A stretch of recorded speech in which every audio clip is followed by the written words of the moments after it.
Hello again, everyone. Welcome back. Today I'm reviewing a brand new cigar to me. I picked it up at the Big Smoke last December, but this is the Sublime, and this is the Double Robusto, 5 3/4 by 54.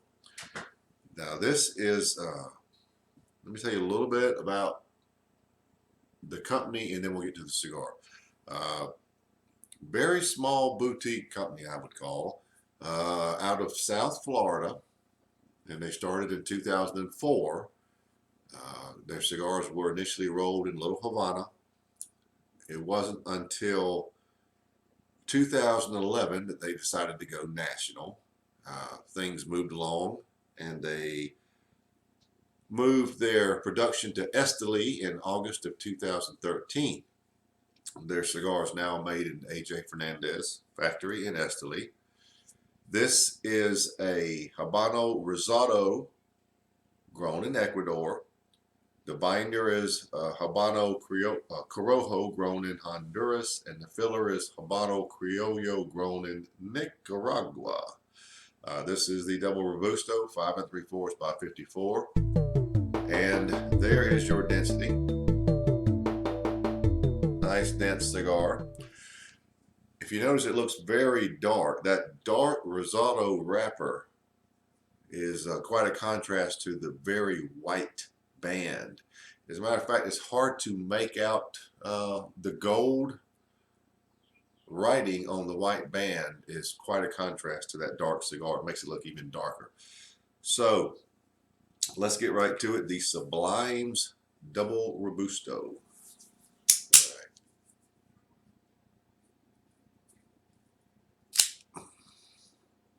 Very good draw. Actually, the wrapper's got a little shine to it, a little sheen. Nice oily wrapper.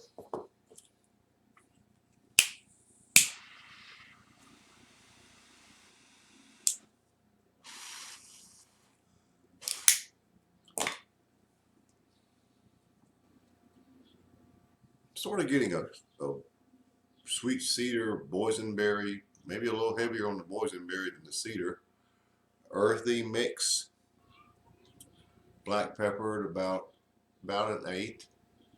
Coffee notes. I think I'll let it stop right there, and we'll come back to it. See how it transitions. But the Sublime is coming along. Started had a nice start. Well, I'm about 1 inch, 3/4 to 1 inch in. And the initial flavor assessment is still holding true, so I'm satisfied with my initial assessment. It has settled down into those same flavors, so that's where we stand at this point. It's a nice mix, though. That cedar and boysenberry with that earthiness gives it a rough feel. It's a rough sort of a flavor. It is sweet, but that earthiness gives it a little grit, if you will. The black pepper is just really outstanding. It's lingering nicely on the finish also, which is more of it's sort of a standard cream with a little, it has some white chocolate aspects to it. But lingering pepper is the star of the finish by far. Medium, maybe medium to full bodied right out of the gate, or at this point I would call it very close to medium to full body.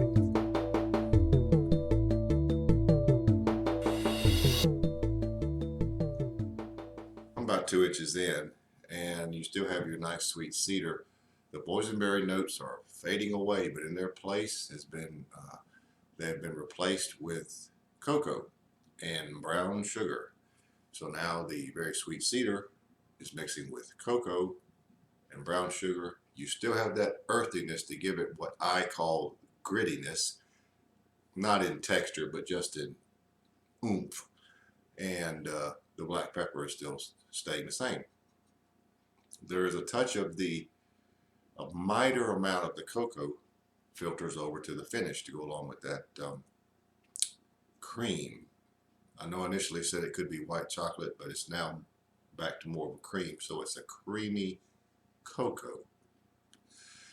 and the black pepper is still great on the finish. So that's where it is. In the span of an inch, it made that transition.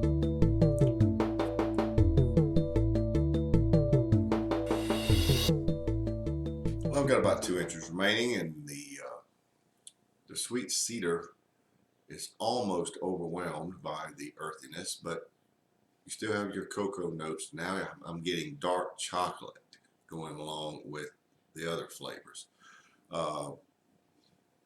Last segment, I forgot to remind you that coffee is still the base, and it is, but that dark chocolate is still elevated a little bit above that, going along with the cedar and cocoa. Medium to full body definitely at this point. Finish is about the same. So that's really the only change, is the addition of dark chocolate.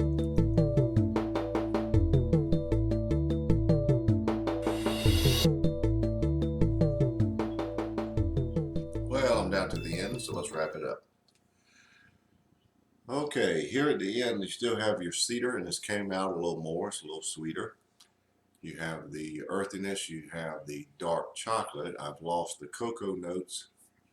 Coffee is still at the base, but the cedar is definitely a little sweeter, a little more lead flavor. It's moving a little past medium to full, getting very close to full body, but I wouldn't quite give it that, so we're a strong medium to full.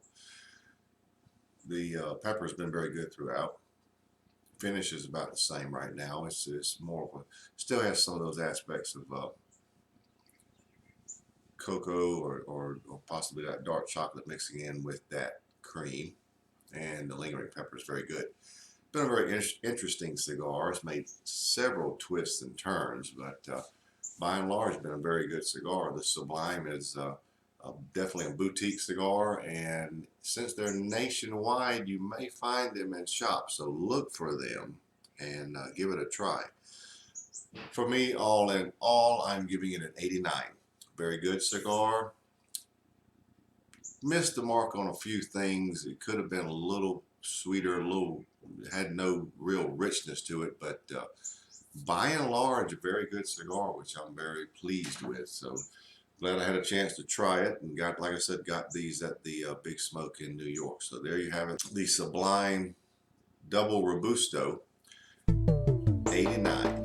Look for them in shops close to you.